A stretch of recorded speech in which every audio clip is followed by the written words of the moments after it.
Je donne la parole à Monsieur le Président Michael Kabé.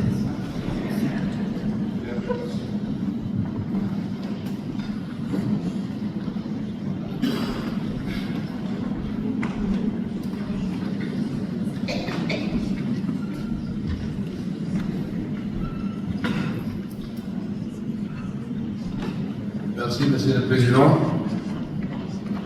Monsieur le Président Elton, chers collègues présidents des Assemblées nationales et du Sénat, chers collègues députés et sénateurs, mesdames et messieurs, en vos titres et qualités. Durant notre séjour à Paris, nous avons été nourris de réflexions inspirantes et de discours bouleversants dont l'élégance rhétorique n'a rien cédé à la profondeur philosophique. Je tiens, à cet égard, à saluer tout particulièrement la parole singulière de l'honorable président de l'Assemblée parlementaire de la francophonie, M. le Président, qui, aux côtés de la présidente de l'Assemblée nationale française et du président du Sénat français, je citais Madame Yael Bonduquet et notre ami Gérard Larcher, qui ont donné à ces assises un souffle remarquable alliant la force du verbe à la clarté du sens. Que reste-t-il à dire après eux? C'est bien peu. Hélas, même pour les deux parlementaires que je suis, pour ceux qui me connaissent non avare de la parole, je m'incline de donner tout simplement merci pour l'immense honneur qui m'a été fait. À moi, à mon pays, la République démocratique du Congo et à l'Afrique entière, de porter une fois de plus au sein de notre Assemblée la voix de la paix. À travers cette nouvelle résolution que vous apprêtez à adopter, je l'en point, au regard des acclamations que nous suivons sans lecture, nous disons merci. Elle incarne notre engagement commun à faire triompher une paix durable, sans jamais transiger ni sur la justice, ni sur la souveraineté des nations, particulièrement celle de la vie. Je suis profondément reconnaissant du privilège de m'exprimer aujourd'hui, enseigner chargé d'histoire. Un lien qui, de Victor Hugo à Jean Jaurès, de Simone Veil à Christian Taubira, demeure le témoin intemporel des luttes, le plus noble idéal de la République, et l'égalité et de la fraternité.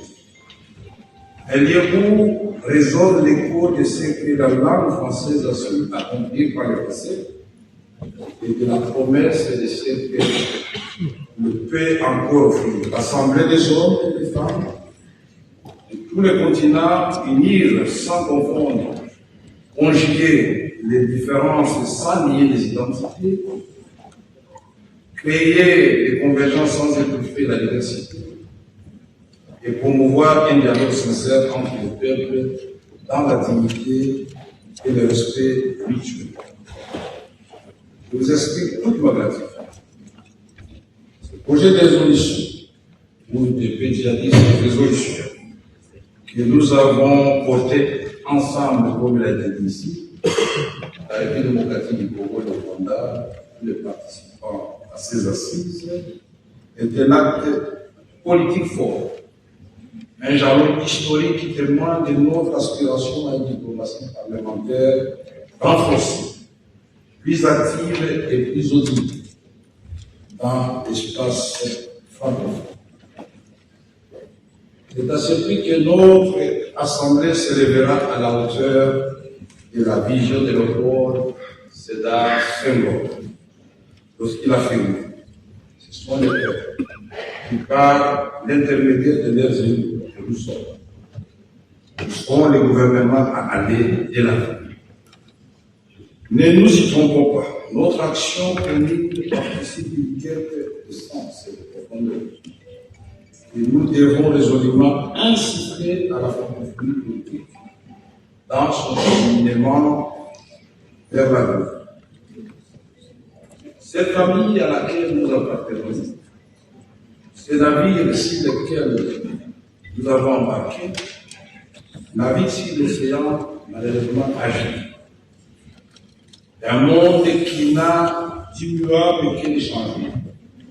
Un monde qui, une fois encore, cède à la tentation du repli circulaire, tandis que monte à l'horizon le spectre inquiétant de violence globalisée, Bertolt Brecht ne nous avertissait-il pas que le ventre est encore capable et toujours fécond pour assujettir la bête immonde. L'angoisse des naufrages annonce politique, militaire, économique, humanitaire, climatique, écologique et même numérique contraste pourtant avec notre capacité collective à imaginer un autre état, un futur meilleur pour tous. Il nous revient alors d'entendre l'avertissement d'Amin Malouf.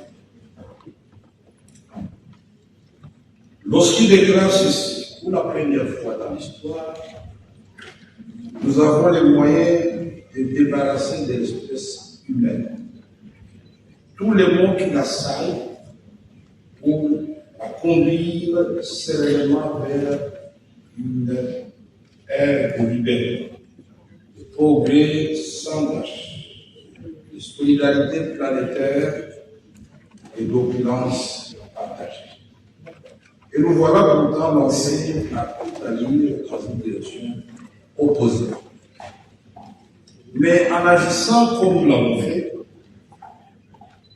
en apportant un soutien clair et sans ambiguïté aux efforts de paix dans la région du Grand Lac, et plus particulièrement à l'est du Congo, à travers les différents processus en cours, nous avons prouvé que nous pouvions tenir fermement les gouvernails et éviter un avenir dans lequel nous sommes tous embarqués déjà.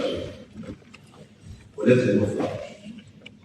Nous avons montré que nous étions en mesure de dissiper les angoisses au profit d'une communauté de destin capable de dépasser les divergences autrefois jugées insignifiantes et de tracer les voies d'une prospérité partagée à l'image de l'expérience de la France et de l'Allemagne autrefois, après la Deuxième Guerre mondiale.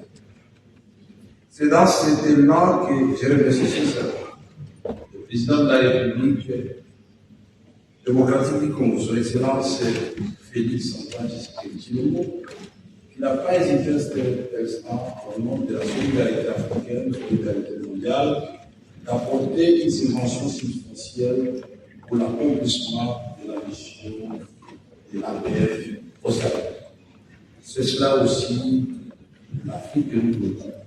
Le monde que nous voulons débarrasser des guerres et des conflits qui tuent, qui appauvrissent inutilement. À ce propos, je souligne que la République démocratique du Congo et le Rwanda sont condamnés par l'histoire et la géographie de vivre en bonne entente. Aucun des deux pays ne dépasse l'autre, et le peuple des deux pays s'en à nous les politiques de jouer notre partition. À ce propos, j'ai dit tout simplement que la République démocratique du Congo est prête. Avec sa position au cœur de la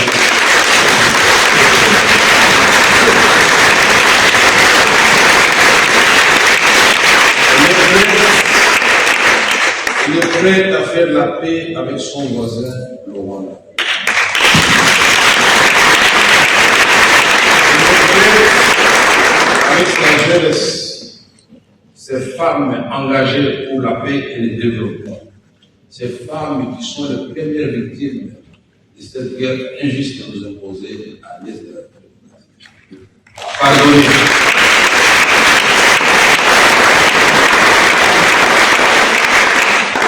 Sans bypasser la question de la justice et réparation. La République démocratique du Congo a 9 voisins. Et nous voulons dire ici et maintenant, à la demande du président, que nous voulons renforcer nos liens naturels, coopération, cohabitation pacifique dans cet espace côté de notre humaine, avec la République du Congo, avec Centrafrique, avec le Sud-Soudan, avec l'Ouganda, avec le Rwanda, la Zambie, la Tanzanie, l'Angola. Ceci sera bénéfique à tout le monde. Aujourd'hui, le monde fait face à d'autres défis. La pauvreté, le changement climatique, la crise énergétique. Qui dans cette salle peut nier aujourd'hui la démocratie et la transition énergétique? Nous devions tous protéger ce pays et trouver la paix pour que nous puissions produire du pain pour les enfants du Congo, les enfants du Rwanda, les enfants de l'Afrique et les enfants du monde. Je conclurai en affirmant que l'engagement de la paix sur la question congolaise devra se poursuivre en exploitant toutes les opportunités possibles avec l'implication des jeunes et des femmes pour apporter une valeur ajoutée significative à la dynamique en cours visant le retour d'une paix juste, durable et inclusive, ainsi que le rétablissement de l'intégrité territoriale de la République du Congo, mon pays aujourd'hui fortement compromis. La question humanitaire devra aussi faire l'objet d'une attention particulière pour penser le plus les familles endeuillées et restaurer dans leur dignité humaine les millions d'hommes, de femmes et d'enfants déplacés internes et réfugiés. Accent Sana, ça c'est en Swahili, du Congo. Matondo c'est en Congo, du Congo. Twasakibila, en République démocratique du Congo. Et pour l'espace francophone, je vous remercie.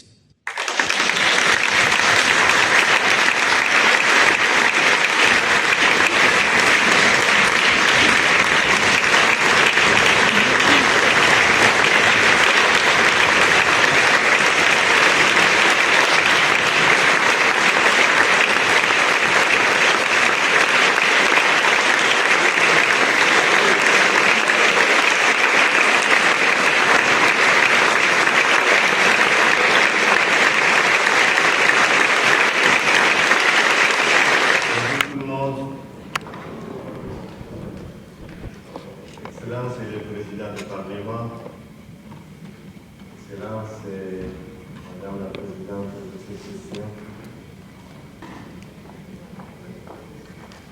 chers collègues parlementaires, je prends la parole pour tout simplement dire que le Rwanda est également prêt à soutenir tous les efforts qui visent la paix.